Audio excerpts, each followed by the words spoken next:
Good morning.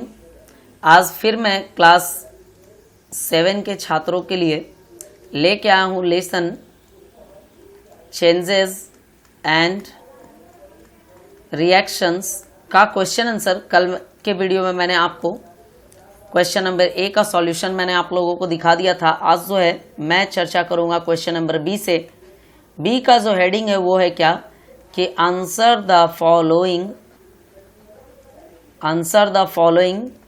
in not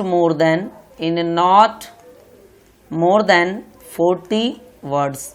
तो आप सभी छात्र पहले क्या करें कि अपने पास ले ले एक कॉपी, है ना, नोटबुक जिसको कहा जाता है। और नोटबुक को लेने के साथ में आप लोग क्या करें कि मैं जो जो यहाँ पे आपको लिखूंगा उसको आप लोग अपनी कॉपी पे देखें, है ना। साथ में कॉपी पे देखने के साथ साथ आप लोग उसको अपनी कॉपी पे क्या कर लें, नोट कर लें। तो इस तरीके से आप लोग क्या कर सकते हैं, आप लोग देख सकते हैं और नोट करके लिख सकते हैं। तो चलिए हम लोग पहला सवाल की ओर चलते हैं।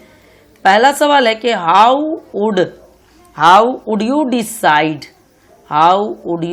Decide whether a change is physical or chemical question mark।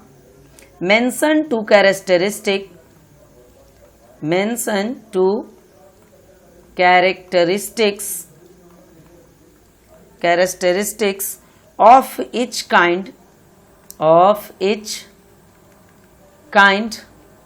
of change। सवाल मैं पहले आपको समझा देता हूं, उसके बाद मैं जवाब लिखूंगा, क्योंकि सवाल समझना जवाब लिखने से ज़्यादा जरूरी होता है। तो आप लोग देख सकते हैं कि सवाल कहता है कि आप कैसे जानेंगे कि कौन सा चेंज जो है आपका फिजिकल है और कौन सा चेंज जो है आपका केमिकल है। तो अगर कोई नया पदार्थ बनेगा तो वो चेंज होगा केमिकल, और अगर कोई नया पदार्थ नहीं बनेगा तो वो चेंज होगा फिजिकल। लिखते हैं कि when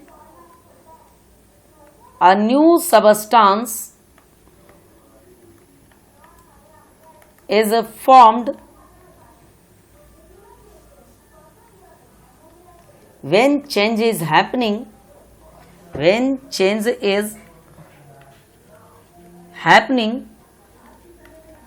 then this type of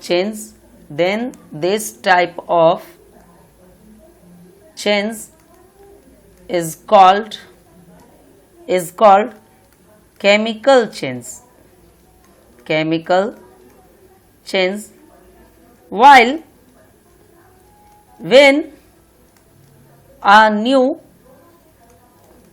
substance is not formed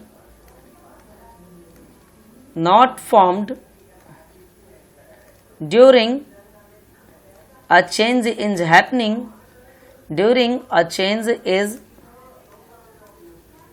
happening then this type of change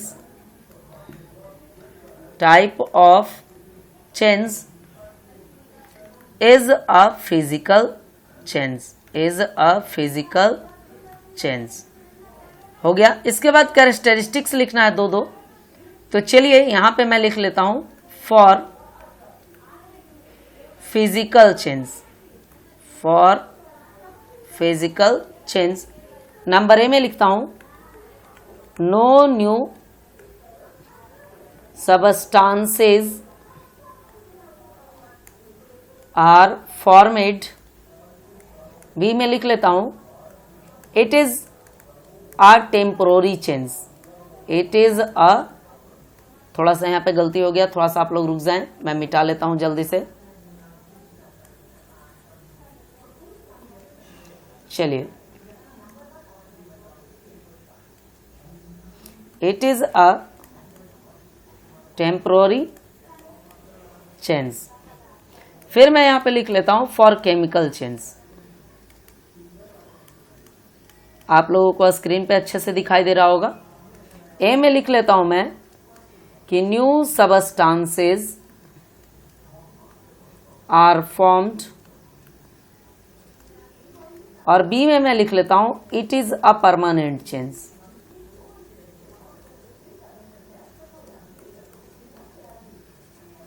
अब आप लोग जवाब को देखिए पहले अच्छे तरीके से, मैं आपको दिखा दे रहा हूं जवाब।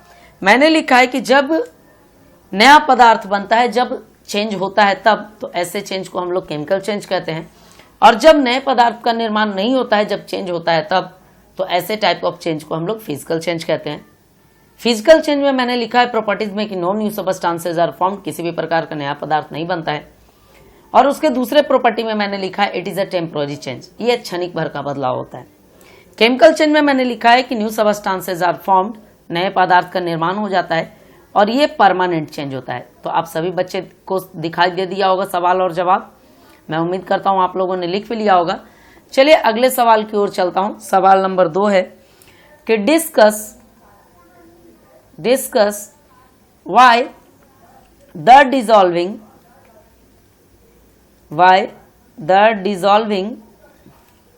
of salt in water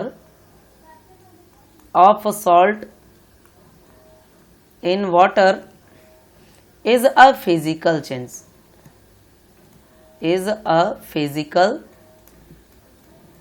change, आपको बताना है कि नमक जो है जब घुल जाता है पानी में, तो ये कैसे आपका फिजिकल चेंज होता है, केमिकल चेंज नहीं होता है। तो आखिर इसका भी हमको जवाब लिखना है। तो आप लोग अपने अपने पहले बुक को देख के पहले सवाल के जवाब को वीडियो को पॉज करके लिखिए, है ना। मैं आपको यहाँ बताऊंगा किस तरीके से क्या होता है। तो चलिए आप लोग तैयार रहिए, मैं आपको बता रहा हूँ कि किस तरीके से आपका जो होता है नहीं होता है आपका नमक घोलने पे। चलिए आप लोग जवाब लिखेंगे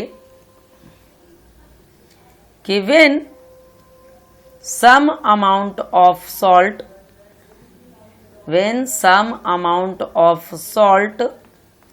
is dissolving in water,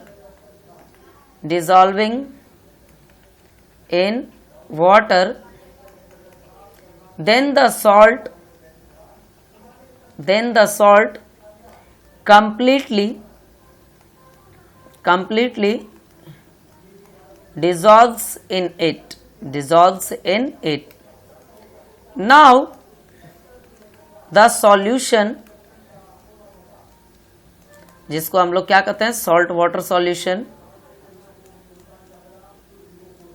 Now the solution, salt water solution, is heated slowly for some time, यहाँ पे लिख लेता हूँ 1 hour और 2 hours. Then the water completely evaporates, जिसको हम लोग कहते हैं water vapour, and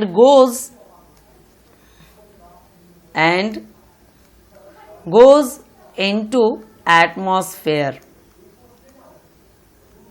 and the salt still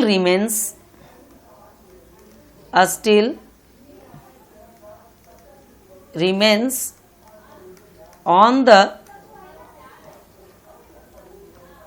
bottom of container.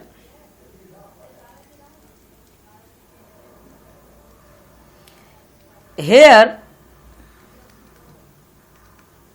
we can see the salt is recovered by evaporating the water. So dissolving of salt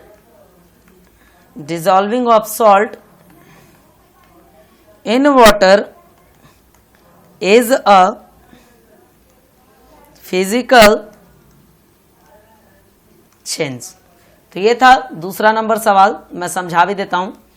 मैंने लिखा है यहाँ पे कि जब आप थोड़े से अमाउंट को सॉल्ट को जब आप लोग पानी में घोल देते हैं तब होता क्या है कि ये पूरा का पूरा पानी में घुल जाता है अच्छे तरीके से। और इस सॉल्यूशन को जब हम लोग धीरे धीरे गर्म करते हैं तकरीबन 1-2 घंटे तक, तो हम देखते क्या है कि ये जो पानी है पूरा का पूरा क्या हो जाता है, इवापोरेट हो जाता है और चला जाता है कहाँ, एटमॉस्फेयर में। लेकिन उसके बावजूद भी जो सॉल्ट होता है वो सॉल्ट कहाँ रिमेन कर जाता है, तो कर जाता है आपके बॉटम ऑफ द कंटेनर पे, है ना। इसका मतलब है कि सॉल्ट को जो होता है सॉल्ट सॉल्यूशन में से रिकवर कर लिया गया, है ना। तो ये जो चेंज है कैसा चेंज है, फिजिकल चेंज है, क्योंकि यहाँ किसी भी नए पदार्थ का निर्माण नहीं हुआ और पदार्थ अपनी पुनर्स्थिति में फिर से आ गया, है ना। तो इसी के कारण इसको कहा जाता है क्या, फिजिकल चेंज कहा जाता है। मैं उम्मीद करता हूँ आप बच्चों को समझ में आ रहा होगा। आप सभी बच्चे इसको लिखें। चलिए अगले सवाल की ओर मैं चलता हूं आपको लेकर। अगले सवाल में मैं आपको और बताऊंगा, बहुत सारी चीजें हम लोगों को सीखना है। चलिए अगले सवाल की ओर हम लोग चलते हैं। अगला सवाल है 3 नंबर सवाल। आप देख सकते हैं आप लोगों के बुक में भी लिखा हुआ है कि discuss an example of physical and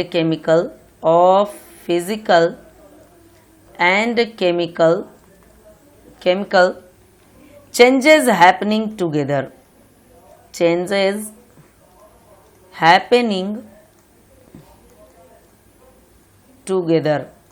आप देख सकते हैं कि आपको बताना क्या है कि एक उदाहरण देना है जिसमें आपको यह साबित करना है कि जो आपका चेंज होता है फिजिकल और केमिकल दोनों एक साथ ही होता है। तो आप लोगों को मैं बताऊं कि जब आप लोग मोमबत्ती जलाते हैं तो आप पाते हैं कि मोमबत्ती जलने समय पिघलता भी है और साथ में जलता भी है। तो जो जल जाएगा वो वापस नहीं आएगा, तो वो हो जाएगा कैसा चेंज, केमिकल चेंज। और जो पिघलेगा वो होगा कैसा चेंज, फिजिकल चेंज, क्योंकि वो वापस आएगा। तो इसी एग्जाम्पल को हम लोग यहाँ पर लिखने वाले हैं। तो आप लोग भी अपनी कॉपी को ले लें और अच्छे तरीके से लिखें। चलिए मैं लिखता हूँ यहाँ से जवाब कि physical and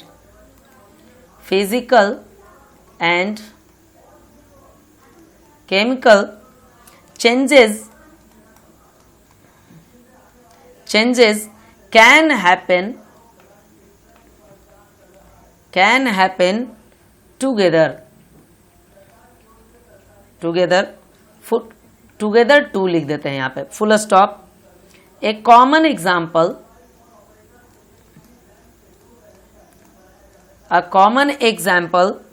is the burning of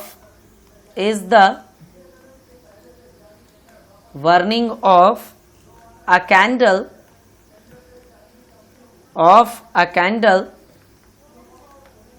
the melting of wax and the solidification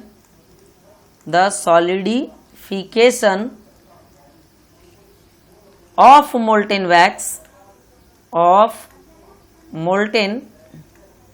wax are physical changes the burning of molten wax is a chemical